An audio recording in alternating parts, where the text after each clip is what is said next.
We're going to dig deeper into FIFA's World Cup 2026 and look at some of the science behind some of the equipment and other materials. And you can pause to go through these first few slides just to see how the teams qualified in the first place. And in North America, there are 3 countries who are hosting it, and each of the venues, they're put in blocks of 3 regions for the group matches. The stadiums are really incredible. You can see them all here, and there's details about others further down. And here's a list of a few things that we're going to look at. Some metals, chemistry, composites, plastics, and more. So the World Cup itself, the trophy, is gold alloyed with copper and silver with a decorative green mineral at the bottom, which is copper carbonate, and that's an ionic compound. The trophy is hollow. If it was solid, it would weigh more than 150 pounds. And gold is a very dense metal, and it's alloyed to make it harder. In the diagram at the bottom, you can see the purple circles there representing silver or copper, and they just fit into the close packed arrangement of the gold ions as well, and the outer electrons of the metals are free to move, which gives metals their properties. And the malachite is an ionic compound with a positive ion, Cu2+, and the copper has given up 2 electrons to the carbonate ion, CO3, 2-, and you can see the structure of them, 3 different resonance structures there. And other metals, the aluminum goalpost, the corner flag, the goalposts are 4mm tubing, the corner posts about 1.5 millimeter thickness, and there's 1.5 meter high.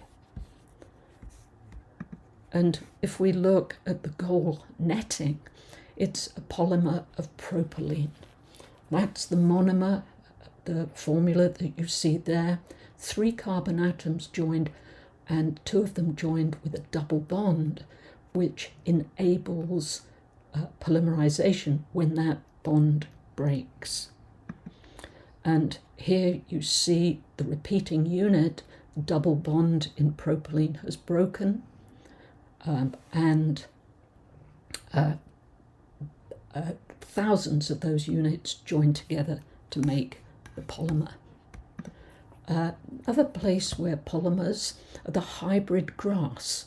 It's 96% natural grass and the rest artificial fibers made of polythene, about every 2 centimeters, and about a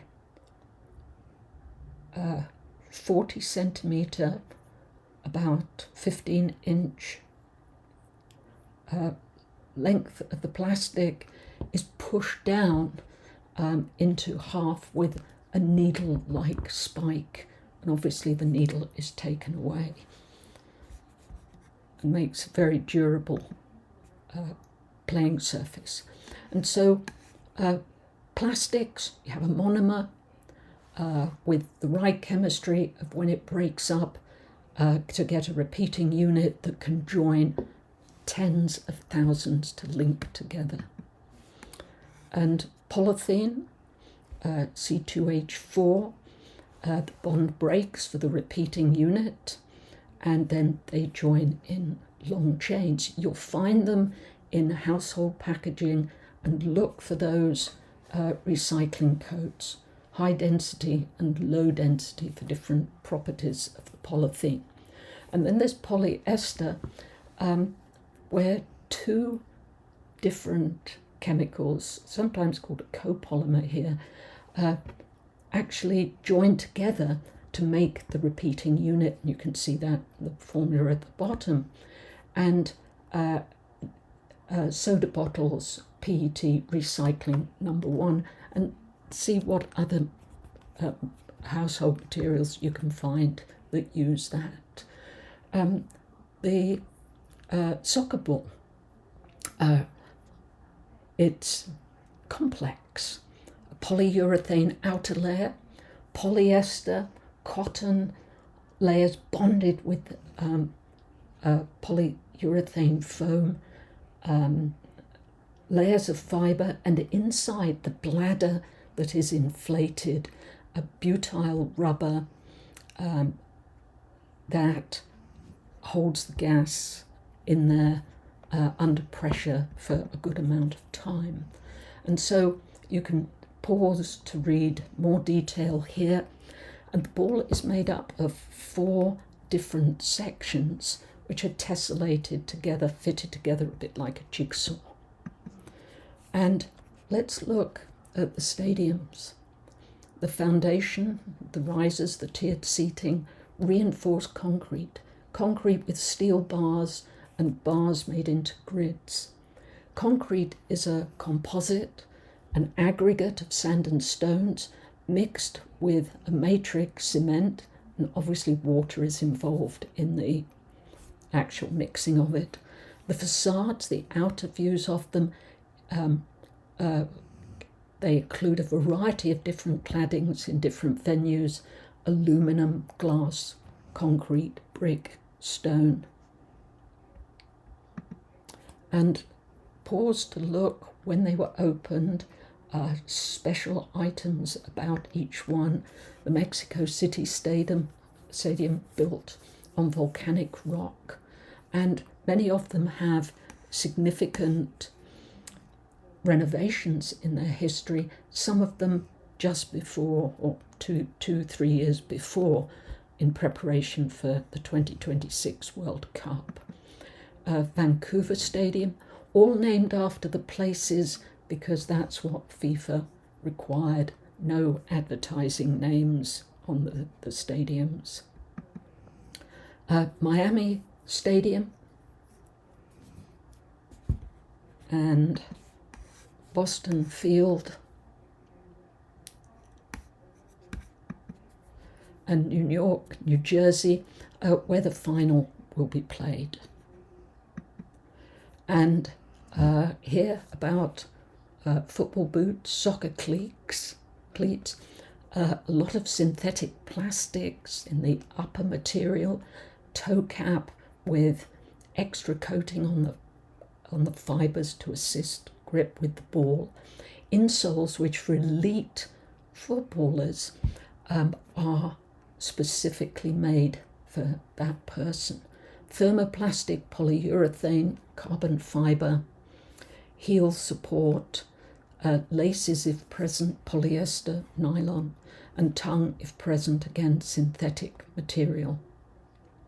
And the studs, the cleats, are polyurethane, different materials for different surfaces, and the hybrid natural turf, it's usually polyurethane. And this again is a copolymer with 2 chemicals, 2 reactants, which make the repeating unit, an isocyanate and an alcohol with 2 OHs, so a diol, and the formula of the repeating unit showing the link between those 2 molecules. And then there are shin pads. Again, elite footballers have carbon fiberglass, high impact resistance to weight ratio, and then ethylene vinyl acetate foam for some cushioning, which also has shock absorbing properties, and distributing impact force, and a picture of the woven carbon fibers, and then the ethylene vinyl acetate foam polymer, and that's the repeating unit when the 2 molecules are joined together. And then there's that free kick vanishing spray. So it needs to be instantly usable and disappear in not much time. Most of it's water. A liquefied gas, liquefied by being under pressure, and it's butane, just as in what are called disposable lighters. Some vegetable oil to give it the right texture, and then to get the bubbles and expand the foam, some surfactants, as are present in household detergents. And then we have the team jerseys. The actual players have high-performance polyester, and it's often recycled with the elastomer spandex. Wicks sweat well. Individual players have different thicknesses where they sweat and are hotter, different places on their jersey. The fan supporter jerseys, regular polyester, slightly heavier and not tailored. And you can use the QR code to see what happened to the teams, because that is updated as games are played.